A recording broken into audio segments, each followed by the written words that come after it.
El alternador es la máquina clave en una planta eléctrica. Es capaz de generar corriente alterna a una frecuencia fija. Al alternador también se le conoce como generador síncrono. Un alternador produce electricidad mediante inducción electromagnética. Para generar electricidad en una espira, se hace rotar la espira respecto a un campo magnético estacionario, o se hace rotar a un campo magnético respecto a una espira estacionaria. Este segundo método resulta técnicamente más sencillo y es el que se usa hoy en día en un alternador.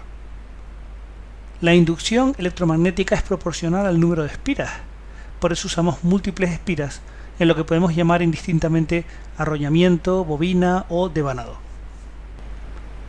Las dos partes principales de un alternador son el rotor o rotor y el estator. La RAE defiende aparentemente con poco éxito la pronunciación estator. El rotor gira dentro de un estator que no se mueve, por eso se llama estator, por permanecer estático respecto al rotor. Ten presente que en nuestros cálculos vamos a reservar la letra N para indicar velocidad del rotor expresada en vueltas por minuto. El rotor es un electroimán que al girar produce un flujo electromagnético variable.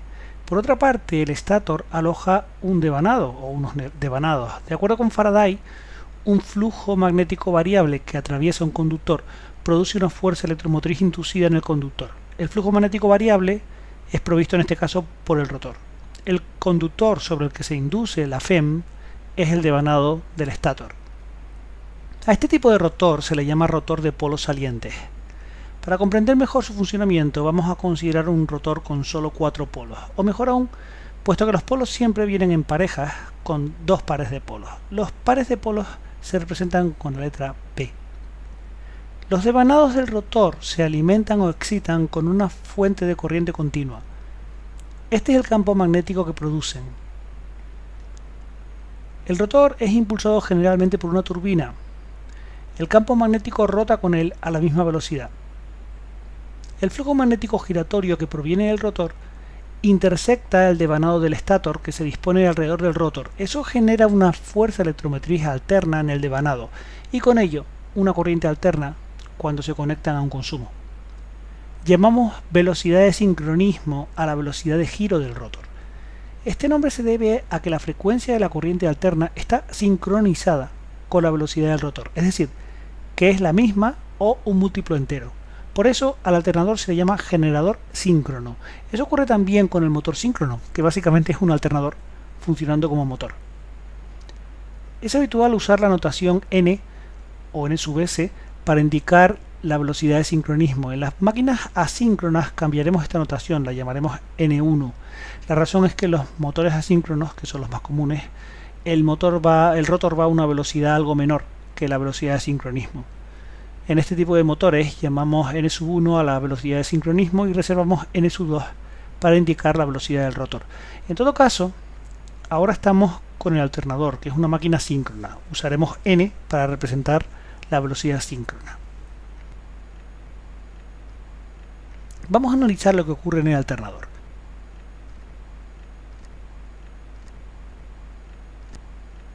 Observa que cuando el ciclo se inicia, los polos están cruzando el devanado en cada uno de los 4 segmentos en los que éste se divide.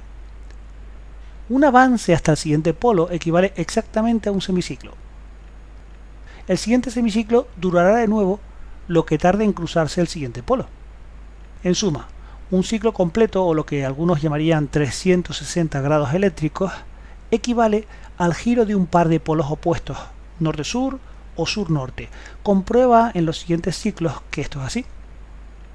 Cada medio giro del rotor, o 180 grados mecánicos, produce un ciclo eléctrico completo, o 360 grados eléctricos.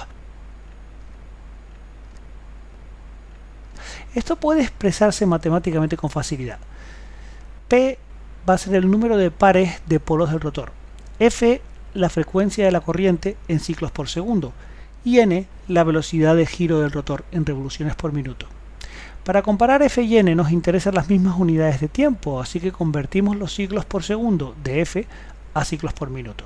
Para hacerlo multiplicamos F por 60. Si solo hubiera un par de polos, una vuelta completa del rotor induciría un único ciclo eléctrico. es decir, n es igual a 60 por F. Acabamos de ver que con dos pares de polos se necesita solo media vuelta para tener un ciclo eléctrico, es decir, n es igual a 60F partido por 2. Y así podríamos generalizar con P pares de polos, vamos a necesitar una velocidad del rotor que sería n igual a 60F partido por P. Puede afirmarse que, como pasa con todas las máquinas síncronas, la frecuencia eléctrica está sincronizada con la velocidad de rotación mecánica. Para producir tres fases de corriente alterna se añaden otros dos devanados al estátor, quedando los tres con una diferencia de fase de 120 grados entre sí.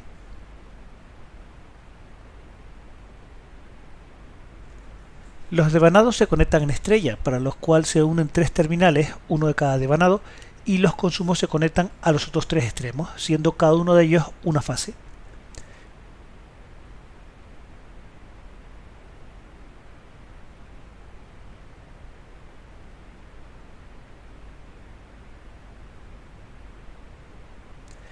Calcula la velocidad en revoluciones por minuto a la que debe girar este rotor de 4 polos para producir corriente de 50 Hz. Para el vídeo hasta que tengas una respuesta.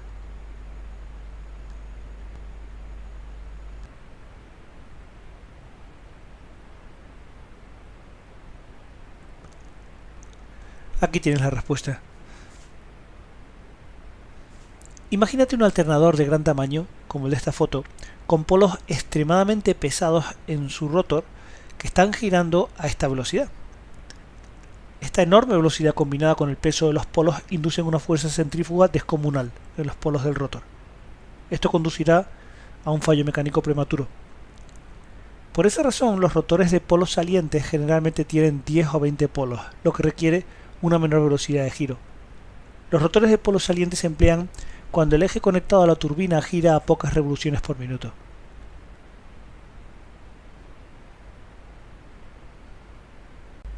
Acabamos de ver que los rotores de polos salientes no pueden girar a altas velocidades. Los rotores que están conectados a turbinas de alta velocidad son diferentes, ya que deben girar a más de 1000 o 1500 revoluciones por minuto. Se construyen lisos y el bobinado de excitación se aloja en ranuras o directamente bajo la superficie. Los núcleos polares se diseñan para transferir de forma efectiva el flujo magnético. Se fabrican de láminas gruesas aisladas unas de otras con barniz. De esta forma se reducen las pérdidas por corrientes parásitas.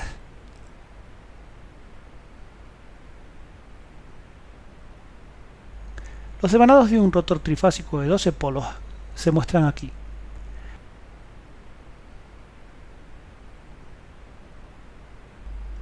Las ranuras para alojar los devanados de un estator pueden ser como estas. El estator presenta un aspecto como este cuando comienza a bobinarse, como este cuando ya está casi bobinado, y como este con el devanado completo. El espacio libre que hay entre el estator y el rotor se conoce como entrehierro. El entrehierro es necesario para permitir el giro del rotor, pero se intenta que sea lo más pequeño posible para evitar la dispersión del flujo magnético. Las pérdidas del hierro, tanto por histéresis como por corrientes parásitas, también afectan al estator. La histéresis se reduce eligiendo un material blando.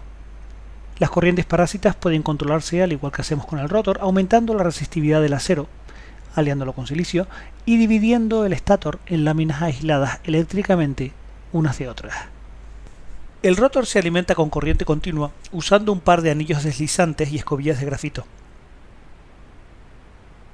La corriente continua puede suministrarse con una fuente externa, o bien desde un pequeño generador de corriente continua accionado por el mismo eje del rotor. A estos alternadores se les llama autoexcitados.